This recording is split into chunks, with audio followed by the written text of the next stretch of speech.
You know, we talk so often about optimizing everything for speed, faster results, quicker connections, instant impact. Right. Everything now, now, now. But today we're looking at something that optimizes for the exact opposite, for slowness.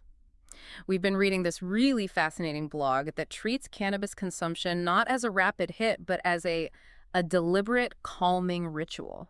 It's such a great contrast to what's become the norm, isn't it? Yeah. The whole idea here is that if you approach this through tea, you are, by default, prioritizing intention and a steady pace over just, rushing the experience. Absolutely. So we're going to talk about where this tradition comes from, why the effects feel so different in the body, that slower onset, the longer duration, and maybe, most importantly, the key chemistry steps you just cannot skip. Mhm. Not if you want the tea to actually be effective. For anyone who's, interested in bringing a plant-based practice into their routine in a more thoughtful way, this preparation is a perfect fit. It requires patience. Yeah. And that patience, in turn, kind of forces a higher level of presence. I think that's the most immediate thing I took away from reading this material. It's just a huge shift in perspective. If your only framework for cannabis is like smoking or a really high-dose edible, tea feels almost revolutionary. It's just an inherently slower medium. It is. The material shared this great little anecdote. Someone on a cold afternoon in Amsterdam, and they chose a simple cannabis-infused tea instead of, say, the rush from a coffee. Huh. And the experience they described wasn't a jolt at all. It was just a steady, spreading warmth and this prolonged sense of ease. That steady warmth is so key. The moment you commit to preparing a tea, you're fundamentally changing what you want the outcome to be. You're not chasing an immediate peak. Yeah. You're allowing the sensation to just unfold in its own time. And that feels much more aligned with balance than with, some abrupt change. And this whole idea of making a warm drink, it's not new, not at all. If you look back historically, the tradition of preparing cannabis as an infusion is ancient, and it was valued specifically for those gradual, calming qualities. It really reflects a desire, even now, to prioritize a kind of sustained balance over sheer intensity.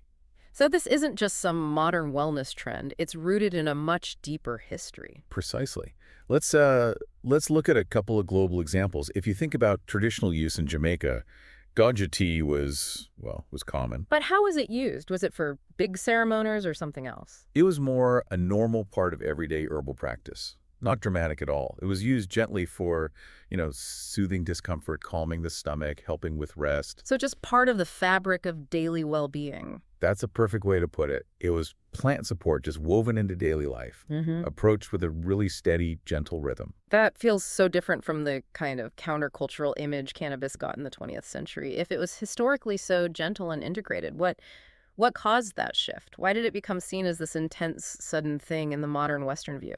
That's a great question.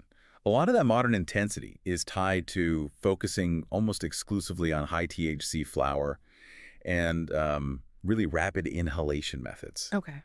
Historically, when cultures were making drinks from the leaves and using these longer, slower methods like infusing, the whole approach was different. It emphasized community, reflection, and, staying grounded. Which brings us to India and the tradition of bang. Yes. Bang. It's traditionally made from cannabis leaves and holds this really deep spiritual and cultural significance. And while it can be intoxicating, sure, its use during big festivals, like Holi, is much more about shared ritual. Community connection over individual experience. Way more. It's a method that's really focused on shared intention, on spiritual symbolism. It emphasizes a measured flow, not a sudden rush. The historical context just keeps reinforcing it, doesn't it? The drink form was always about sustained comfort and flow, not high impact. So, okay, let's move from the history to the practical science. The experience is so different than inhaling. What is actually happening in the body when you drink cannabis tea? Well, the big difference really comes down to your metabolism. When you drink it, the compounds get processed through your digestive system and your liver. Right. And that means the effects arrive much, much more gradually. You could be waiting an hour, maybe two, for the onset. Huh. But the flip side is they last significantly longer, often 4 to 6 hours, sometimes even more. That slow build seems like a huge benefit, especially for people who might be sensitive or, new to it.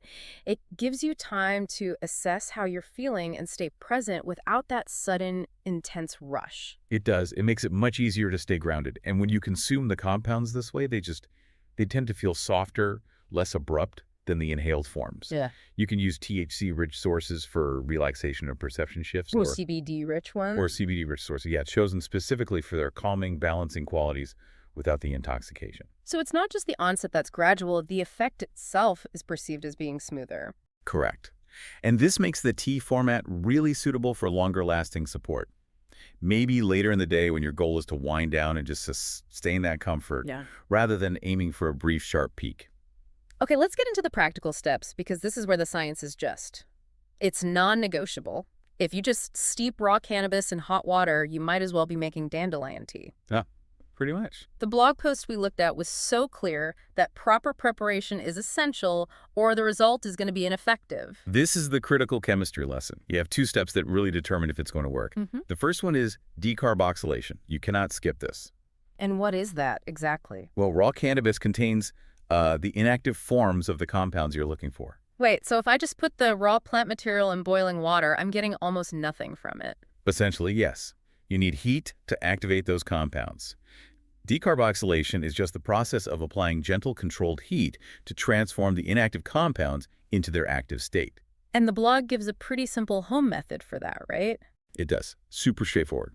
It suggests preheating your oven to about 115 Celsius, so a very low, gentle heat. Okay. Break the cannabis into small pieces, spread it on a tray, and then heat it for about 30 to 40 minutes. Just give it a stir occasionally. That specific temperature range is so important for activating the compounds without burning them off. And what if you want to be more precise? For anyone who needs really meticulous results, the blog actually includes links to tutorials for these decarboxylation techniques. Okay, so that's step one, activation. Step two is the need for fat. Why is fat the other non-negotiable? Because the active compounds, the cannabinoids, are fat-soluble. They're not water-soluble. Water on its own just can't extract them effectively. So let me get this straight.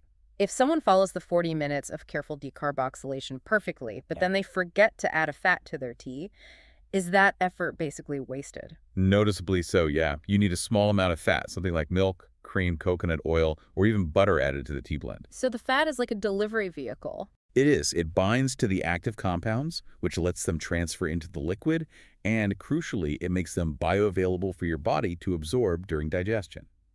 If you leave out the fat, the tea will be substantially weaker. That makes so much sense.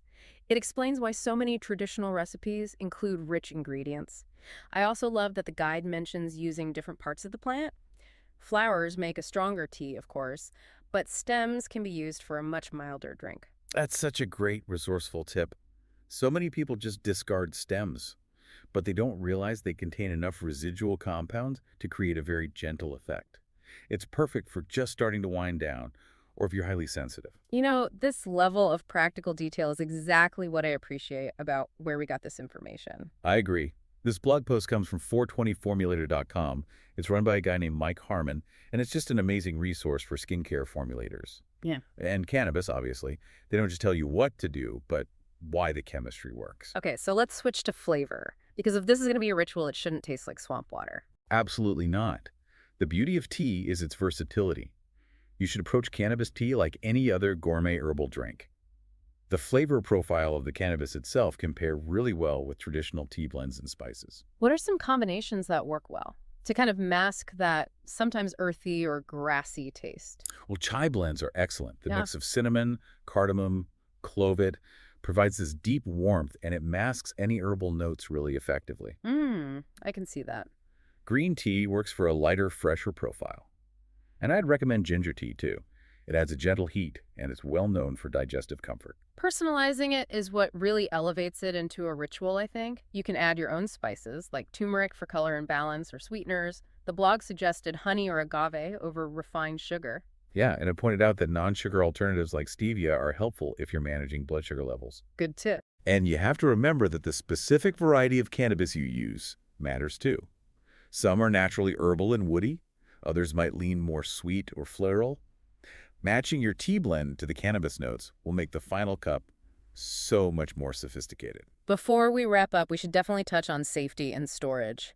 Especially if you're going to make a batch of this, those guidelines are crucial. Oh, they are. Since you're creating an edible preparation, you have to refrigerate the tea if you plan on storing it for more than a few hours.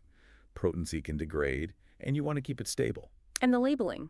Why is that so important? It's mostly to prevent accidental consumption, Yeah. especially in a household where not everyone knows what's in the fridge. You want to use airtight containers to preserve the active compounds, and most critically, label it clearly. With what's in it and the date. Exactly, with the contents and the date it was made. It just helps maintain consistency and ensures the potency is stable. That makes perfect sense. This whole exploration really does reframe the experience, doesn't it? When you approach it with a steady pace, with intention, cannabis tea becomes more than just another consumable. It becomes a genuine comfort ritual. It's a powerful lesson in intentionality. Yeah. It asks you to be present for the whole process. Yeah. The heating, the steeping, the waiting. Now, since we found so much of this so useful, if you found the practical advice here helpful, you should definitely check out 420formulator.com. It's a great site. They have a ton of free formulations for skincare products too, which is a fantastic bonus if you're into any kind of DIY body care. And that leads us to the final thought we want to leave you with, which builds on this whole theme of presence and intention. The value of slowing down a process applies to so much more than just preparing a tea. The effort and the intention you put into the ritual, the careful decarboxylation, the perfect blend of spices, it fundamentally shapes the enjoyment and comfort you get from it. The lesson is simple.